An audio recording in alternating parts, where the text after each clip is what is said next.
Bonjour à tous, aujourd'hui j'ai décidé de faire une petite vidéo sur le diaphragme et la respiration diaphragmatique. J'ai eu beaucoup de questions concernant le sujet, on m'a demandé si c'était du bullshit cette question de respiration diaphragmatique, qu'est-ce que c'était vraiment une respiration diaphragmatique, est-ce que c'était naturel ou pas, est-ce que naturellement vraiment on respirait avec le diaphragme, et puis qu'est-ce que ça voulait dire respirer avec le diaphragme. Bref, j'ai eu plein de questions, donc j'ai décidé de faire cette vidéo pour répondre un peu à ces questions et vous aider à mieux comprendre qu'est-ce que la respiration diaphragmatique, qu'est-ce que le diaphragme, et qu'est-ce qu'on entend et qu'est-ce qu'on souhaite quand on parle de respiration diaphragmatique. Donc, la première question à se poser, c'est qu'est-ce que le diaphragme? Donc le diaphragme, c'est un muscle en forme de parachute ou de dôme, donc il a un peu cette forme-là. Il se situe juste sous les poumons, donc mettons qu'ici on a les poumons qui sont comme deux ballons, il se situe juste sous les poumons et il sépare la cavité abdominale, ici, de la cavité thoracique. Donc disons qu'il est ici et sépare la cavité thoracique de la cavité ici abdominale. C'est un muscle très important parce que c'est un muscle qui nous permet de respirer. Au niveau de la mécanique, qu'est-ce qui se passe? À l'inspire, le diaphragme il se contracte et il va s'abaisser. Ça va créer une baisse de la pression au niveau de la cavité thoracique et une hausse de la pression au niveau de la cavité abdominale. Cette baisse de la pression au niveau de la cavité thoracique, elle va faire que l'air il va rentrer dans les poumons. Les poumons, ce n'est pas un muscle comme le cœur ou comme le diaphragme. Eux, ils sont passifs. Donc, sans cette baisse de la pression au niveau du thorax, l'air ne rentrerait pas dans les poumons. Ça, c'est le premier principe. À l'expiration, c'est le contraire. Le diaphragme se relâche, les tissus pulmonaires et les tissus ici au niveau du diaphragme retrouvent leur position originelle.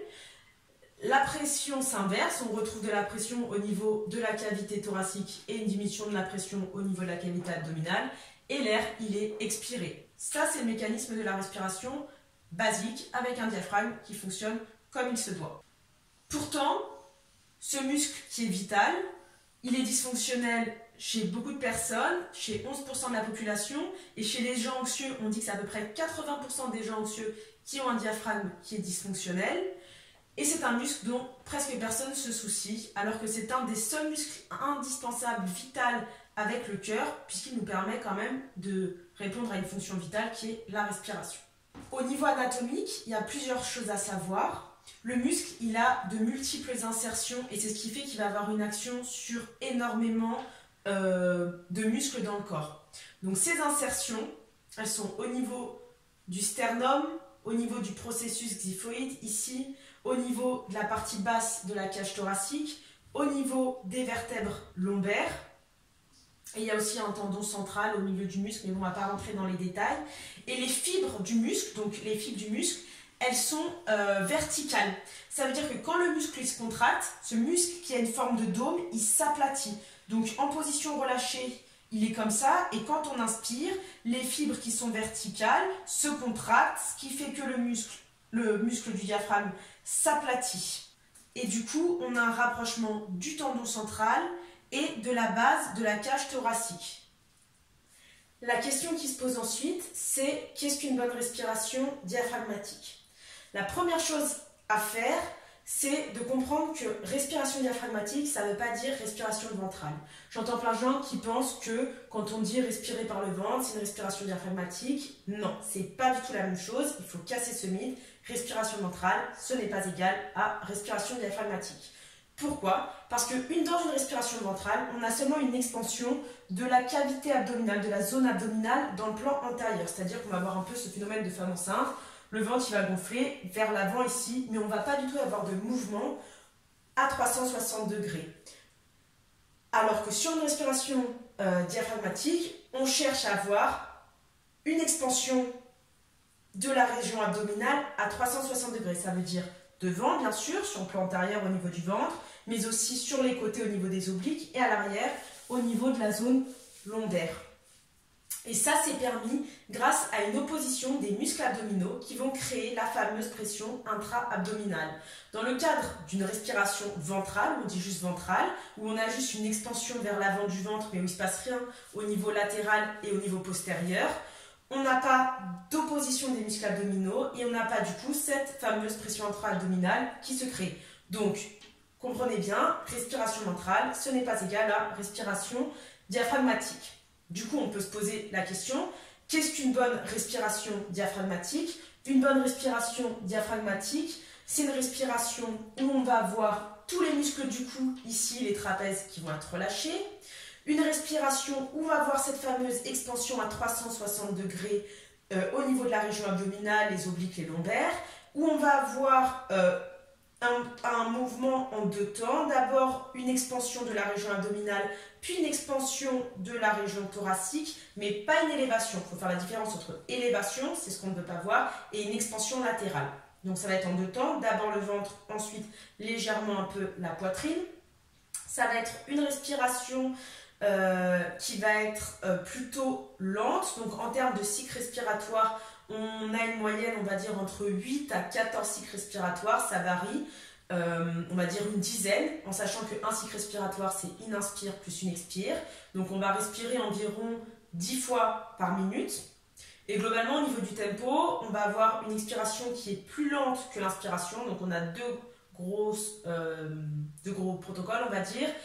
On va avoir un protocole où on va inspirer en 2 secondes, expiration en 3 secondes, pause d'1 seconde. Je reviendrai sur cette notion de pause après l'expiration, elle est très importante. Et le deuxième protocole, qui est plus simple pour ceux qui ne veulent pas se casser la tête à compter, c'est expiration 1,5 fois à 2 fois plus longue que l'inspiration. Donc si tu inspires sur 4 secondes, et ben tu expires sur 6 à 8 secondes et tu n'oublies pas ta pause. Point très important, inspiration toujours par le nez, nasal, expiration par la bouche. Mais l'expiration, elle peut être par le nez, mais l'inspiration, c'est toujours par le nez. Donc inspiration, toujours par le nez, expiration pour ceux qui arrivent par le nez, mais ça demande un peu de pratique, ou par la bouche. Et dernière chose, je vais faire un point sur cette notion de pression intra-abdominale et d'importance des muscles abdominaux. Les muscles abdominaux, ils sont absolument indispensables parce qu'ils permettent de créer une opposition au diaphragme et de créer la pression intra-abdominale. Mais il ne faut pas qu'ils soient ni trop forts ni trop faibles. Parce que s'ils sont trop forts, les tendons centrales, il ne va pas s'abaisser à l'inspiration et du coup on va avoir une élévation de la cage thoracique comme dans le cas d'une respiration où les abdominaux sont trop faibles, où on n'a pas d'opposition. Donc il ne faut pas que les abdominaux soient trop forts ni qu'ils soient trop faibles, sinon on aura à chaque fois une élévation de la cage thoracique vers le haut au lieu d'avoir une expansion, et on n'aura pas une bonne pression intra-abdominale qui va se créer. Donc l'idée de bracer en permanence, par exemple, ça va pour le powerlifting dans le cas d'un effort maximal volontaire où on va appliquer une méthode plutôt de Valsalva, mais c'est sur un effort court. Mais dans la vie de tous les jours, où on cherche à avoir une respiration diaphragmatique équilibrée, ça n'a absolument aucun intérêt. Si tu es là en train de bracer tout le temps, ça va être contre-productif et en fait tu vas bloquer ta respiration diaphragmatique. Donc il faut bien faire la différence entre la pratique sportive du powerlifting où on fait un effort maximal qui est un cadre un petit peu extraordinaire, où là on cherche à tout stacker, à créer un maximum de stabilité, à limiter la mobilité, et la vie quotidienne on va chercher à avoir plus de mobilité, à avoir un diaphragme qui bouge avec pas mal de liberté et où du coup le bracing serait contre-productif. Donc la tonicité abdominale, elle doit être équilibrée, ni trop forte ni trop faible, sinon dans tous les cas on va avoir une élévation de la cage thoracique. Alors ce que nous on cherche à voir, c'est sur une bonne respiration diaphragmatique, c'est une expansion de la partie basse de la cage thoracique. L'autre point très important qu'on cherche à aborder, c'est les bienfaits d'une bonne respiration diaphragmatique. Le premier bienfait qu'on va chercher à voir, c'est une stabilisation du corps. Sans stabilisation du corps, tu ne pourras pas avoir une mobilité au niveau distal, c'est-à-dire au niveau des articulations qui sont éloignées du corps. Pourquoi? Parce que si tu manques de stabilité ici, le corps humain, ton corps, il va chercher à créer de la stabilité ailleurs et donc il va verrouiller certaines autres articulations. Donc si ici c'est pas stable, il peut aller verrouiller les hanches, les genoux, les épaules, le coude, peu importe. Il va chercher à verrouiller quelque part d'autre pour chercher cette stabilité qu'il n'a pas. Et il y a une chose fondamentale qu'il ne faut pas oublier, c'est que pour générer de la force, de la puissance, il faut avoir de la stabilité. Si ton corps ne se sent pas stable, si ton cerveau détecte qu'il y a une instabilité, il va bloquer le message nerveux et il va t'empêcher de délivrer ta force maximale ou ta puissance maximale, d'accord? Ça va court-circuiter un petit peu le message nerveux. Donc très important d'avoir cette stabilité. Et comment on a cette stabilité? Avec une bonne activation du diaphragme et un mouvement du diaphragme qui est efficient. En sachant que cette stabilisation du corps, cette bonne activation du diaphragme, elle va permettre la création de la pression intra-abdominale qui va stabiliser la colonne vertébrale. Deuxième chose, avec une bonne respiration diaphragmatique, on va avoir un effet de massage au niveau des organes parce que quand le diaphragme va s'abaisser, avec la pression, on va avoir une action de massage, une action mécanique de massage sur les organes, ce qui va aider à la digestion. On va également avoir une meilleure capacité ventilatoire, donc les poumons ils vont être mieux oxygénés, ventilés, donc on va avoir une meilleure ventilation et ça va avoir beaucoup de répercussions au niveau de la fatigue, au niveau de la récupération, au niveau de toutes ces choses-là. Et donc, pour une bonne respiration diaphragmatique, le truc qui est indispensable, c'est d'avoir une bonne position, un bon positionnement de la cage thoracique et de la zone d'apposition entre le diaphragme et le plancher pelvien. Donc on a plusieurs diaphragmes dans le corps, il y a le diaphragme ici qu'on connaît, mais il y a aussi un diaphragme au niveau du plancher pelvien, il y a un diaphragme au niveau de la gorge, il y a plusieurs diaphragmes, et c'est important d'avoir une bonne opposition, d'accord? Si jamais tu respires, Oscar, tourne-toi, désolé, il n'est pas très fonctionnel, si jamais tu respires avec une élévation de la cage thoracique vers le haut, bon, il n'est pas très mobile, mais on imagine que ça s'élève vers le haut, d'accord? Ça se lève. Ici, il part en extension, d'accord? Donc, il sera un peu comme ça. On va essayer de le montrer. Il va respirer comme ça. Voilà, comme ça. Et bien, en fait, ce qui va se passer, c'est qu'ici, au lieu d'avoir une opposition entre le plancher pelvien et le diaphragme où les deux sont parallèles, on va en avoir un qui va être comme ça, oblique. Et du coup, on n'a plus du tout une bonne zone d'opposition entre les deux planchers pelviens et le diaphragme. D'accord? Donc, importance d'avoir une bonne respiration où on n'a pas d'élévation de la cage thoracique. Dans le cas d'une mauvaise respiration, on va avoir une sursollicitation de tous les muscles inspiratoires accessoires, j'en ai parlé tout à l'heure, le trapèze, l'escalène, on va avoir aussi une sollicitation au niveau du pec, on va avoir une sollicitation parfois au niveau des dorsaux, on va avoir beaucoup de sollicitations de muscles qui ne devraient pas du tout travailler pour ça. Et ces muscles-là, normalement, ils remplissent une fonction posturale. Le problème, c'est que s'ils sont sollicités pour respirer parce qu'on a une mauvaise mécanique respiratoire, et donc qui viennent aider à essayer d'amener de l'air au niveau de la cage thoracique des poumons, et bah, ils vont plus remplir leur rôle de muscles posturaux. Donc tous ces muscles qui nous servent à maintenir une bonne posture, ils vont être fatigués parce qu'ils vont tout le temps être en train de travailler pour nous aider à respirer, et donc on va avoir des conséquences négatives, des répercussions au niveau de la posture. Donc qu'est-ce que la clé d'un bon core stability, donc d'une stabilité du corps CORE? C'est la création d'une pression intra-abdominale tout en maintenant des cycles respiratoires, c'est-à-dire que je ne veux pas d'apnée, d'accord? Dans la vie quotidienne, je ne parle pas du powerlifting. Comment est-ce qu'on fait ça? En ayant une synchronisation du diaphragme, du plancher pelvien et de l'action des muscles abdominaux en opposition qui vont permettre la création de la fameuse pression intra-abdominale. Donc maintenant qu'on a vu le mécanisme d'une bonne respiration diaphragmatique, qu'on a vu ce qu'était le diaphragme, comment il fonctionnait, et qu'on a vu l'intérêt d'une bonne respiration diaphragmatique, on va voir qu'est-ce qui peut faire qu'on a une mauvaise respiration diaphragmatique. Il y a plusieurs raisons. Normalement, chez les bébés, il y a parfois des cas où il y a une mauvaise respiration diaphragmatique dès la naissance, mais en général, quand on voit un bébé, il y a souvent une bonne respiration diaphragmatique. Et donc, qu'est-ce qui fait que en grandissant, on perd cette bonne respiration diaphragmatique? Les raisons peuvent être multiples. Elles peuvent être liées à une condition médicale, donc une maladie. Elles peuvent être liées à des pathologies respiratoires, etc., un accident. Donc ça peut être lié à un accident physique. Ça peut être lié également à un trauma psychologique. On sait très bien que les personnes qui sont anxieuses, par exemple, ont tendance à avoir une moins bonne respiration diaphragmatique ou une respiration diaphragmatique non efficiente. Ça peut également être lié à quelque chose de psychologique, d'émotionnel. Donc les raisons, elles sont multiples. C'est pas toujours facile de savoir la raison originelle, mais il faut savoir qu'il y a plusieurs facteurs qui peuvent venir perturber la respiration. Par exemple, dans le cadre d'un fort stress, d'une période où on est très stressé, le diaphragme il peut devenir dysfonctionnel, il peut s'aplatir, être verrouillé en position inspiratoire et peut devenir immobile, un petit peu verrouillé. Donc on va avoir une mauvaise mécanique du diaphragme. on a ce qu'on appelle une hypertonicité du diaphragme.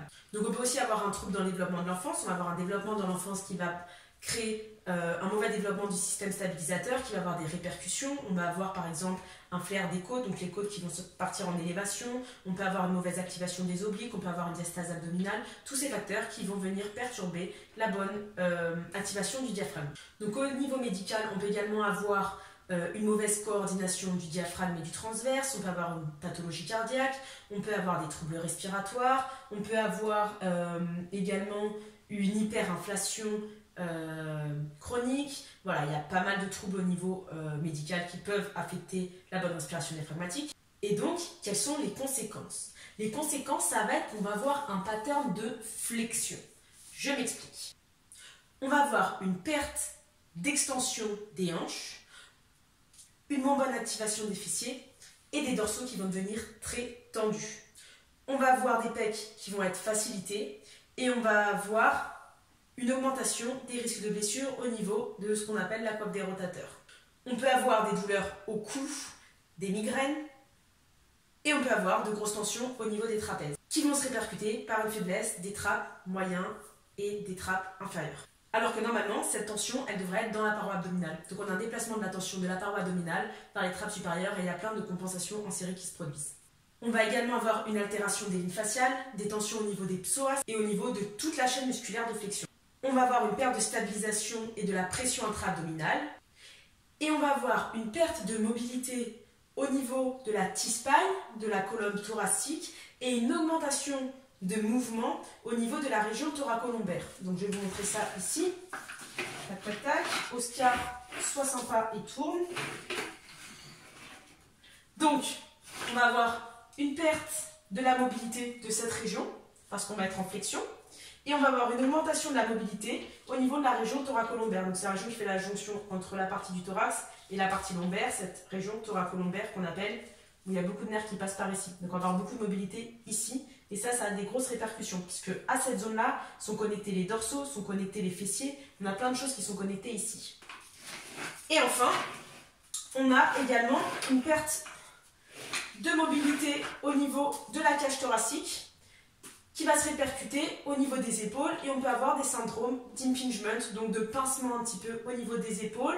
On peut aussi avoir des syndromes de pincement ici au niveau du plexus brachial qui vont donner des sensations et des symptômes de hernie cervicale avec des irradiations qui peuvent aller jusque dans la main. Donc il y a énormément en fait de choses qui peuvent se passer juste à partir de la respiration.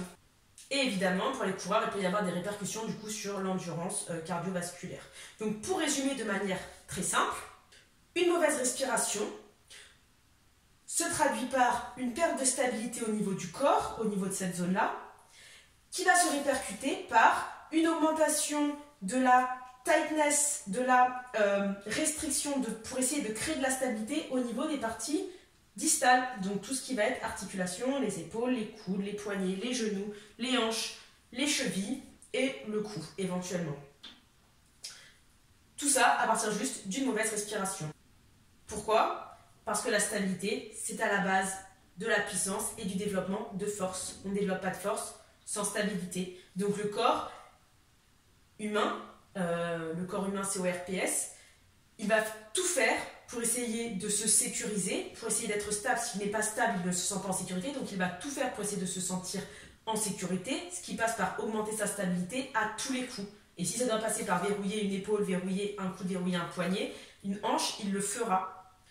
Donc la solution pour venir déverrouiller par exemple certaines restrictions au niveau des coudes, au niveau des hanches, au niveau des genoux, et ça va pas forcément être de venir faire de la mobilité ici, ça va être de venir faire de la stabilité ici, parce que si on est stable ici, le corps va naturellement déverrouiller toutes les articulations. Voilà, j'espère que ça a été assez utile cette petite vidéo sur la respiration diaphragmatique. J'espère que ça vous a aidé à clarifier certaines notions. Si jamais vous voulez savoir comment appliquer ça au powerlifting, on a fait une vidéo avec Florent de Relentless sur le bracing. Je vous mets le lien dans la vidéo, vous pouvez la retrouver aussi sur nos comptes respectifs, sur notre chaîne YouTube The Strength Web Podcast. Et je continuerai à faire régulièrement des petites vidéos comme ça. S'il y a des thématiques que vous voulez que j'aborde, n'hésitez pas à m'envoyer des suggestions de thématiques sur mon compte Instagram en m'envoyant un DM. Et voilà, je vous remercie pour votre attention et puis à bientôt. N'hésitez pas à poser des commentaires, à partager si ça vous a semblé intéressant et à me faire vos retours sur la vidéo. Merci.